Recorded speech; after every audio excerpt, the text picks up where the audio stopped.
Short sword. The short sword is one of the oldest and most practical swords ever made, usually measuring between 40 and 60 centimeters. It was designed for fighting at close range where longer blades became awkward. Ancient civilizations, such as the Romans, relied on short swords during battle, especially when soldiers stood shoulder to shoulder in tight formations. Their compact size also made them easy to carry every day, turning them into both military weapons and personal sidearms. Arming sword. The arming sword became the classic knightly weapon of medieval Europe. It featured a straight, double-edged blade and a simple crossguard that protected the hand without adding much weight. Most were made for one-handed use, leaving the other hand free to carry a shield. Although often linked with armored knights, these swords were just as common among soldiers and travelers because they balanced cutting power with precise thrusting ability. Longsword. The longsword is often mistaken for an oversized medieval sword, but it was built for control rather than brute strength. Its longer grip allowed either one or two hands to hold the weapon, giving the user greater reach and leverage. During the late Middle Ages, fencing masters developed detailed techniques for the longsword, many of which survive in historical manuals today. Greatsword. The greatsword was one of the largest swords ever carried into battle. Some examples were taller than the people who used them, requiring both hands at all times. Despite their impressive size, they were not simply heavy slabs of metal. Well-made greatswords were carefully balanced, allowing trained soldiers to swing them surprisingly quickly. They were often used to break enemy formations, push aside long spears, or create space during intense fighting. Claymore.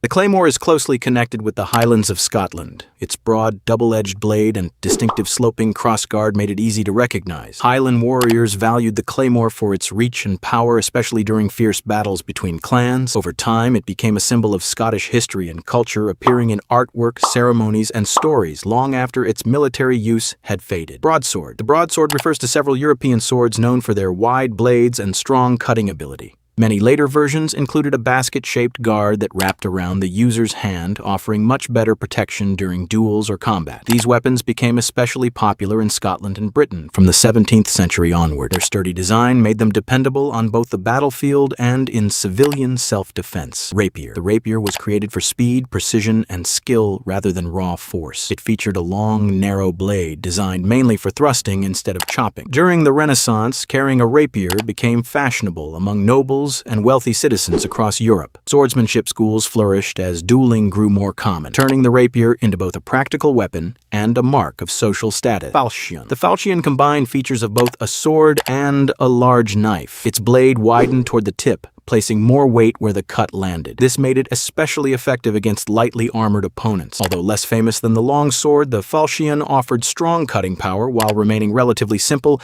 and affordable to produce, making it attractive to ordinary soldiers. Saber. The saber is recognized by its curved blade, which allows smooth and powerful slashing attacks, especially from horseback. It spread across Europe through contact with Eastern cavalry traditions and eventually became the standard sword for many mounted soldiers. As firearms replaced swords in warfare, the saber remained in military ceremonies and influenced the sport of modern fencing. Scimitar.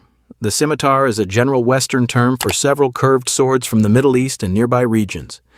While many people imagine it as a single design, it actually includes multiple related styles with different shapes and purposes. Its curved blade excelled at slicing while riding on horseback, making it highly effective for fast-moving cavalry. The scimitar also became a lasting symbol of Islamic and Middle Eastern history in art and literature. Shamshir. The Shamshir originated in Persia and is known for its deeply curved blade. Unlike straighter swords, it was built almost entirely for flowing slashing attacks rather than thrusting. Persian warriors appreciated its graceful movement, and its design spread into neighboring regions through trade, conquest, and cultural exchange. Even today, surviving examples are admired for both their beauty and craftsmanship. Kilij. The Kilij developed in the Ottoman Empire and stands out because its blade widens near the tip in a feature called a yelman. This extra weight increased the force of each cut without making the whole sword much heavier. Ottoman cavalry carried the Kilij for centuries, and its success influenced sword designs far beyond the empire's borders. Dao. The Dao has served as one of China's primary military swords for over 2,000 years. Usually featuring a single-edged blade, it was valued for its strength, simplicity,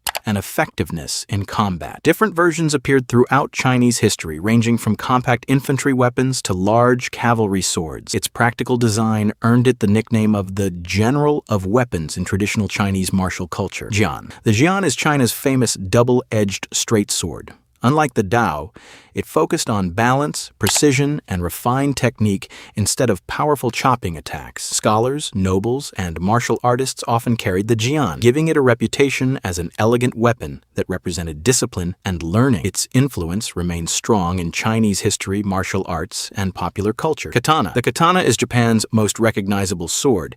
It features a slightly curved, single-edged blade that was carefully forged through a demanding process involving repeated folding and heat treatment. Samurai carried the katana as both a weapon and a symbol of their social class. While many legends surround its cutting ability, its true strength came from its balance, sharpness, and the skill of the person using it. Tachi. The tachi came before the katana and was mainly designed for mounted warriors. It had a deeper curve and was worn hanging edge downward from the belt, making it easier to draw while riding a horse. As Japanese warfare gradually shifted toward fighting on foot, the katana became more practical, though the tachi continued to hold ceremonial importance. Wakizashi. The wakizashi is the shorter companion sword traditionally carried by samurai alongside the katana. It could be drawn quickly in confined spaces where a longer blade would be difficult to use. Samurai also kept the wakizashi indoors after leaving their katana outside, ensuring they were never completely unarmed. Together, the two swords formed the famous daisho, a symbol of samurai identity. Tanto. The tanto is a short Japanese blade that falls somewhere between a knife and a sword. Despite its size, it was built with the same careful craftsmanship found in larger Japanese weapons. Warriors, merchants, and even some women carried tantos for personal protection. Its compact form made it useful in situations where larger swords were impractical. Executioner's sword. The executioner's sword was not intended for combat. Instead, it was made specifically for carrying out official executions with a single, clean strike. These swords usually had broad blades and blunt tips, since thrusting was unnecessary. Today they serve as reminders of historical justice systems and the ceremonial role swords once played beyond the battlefield.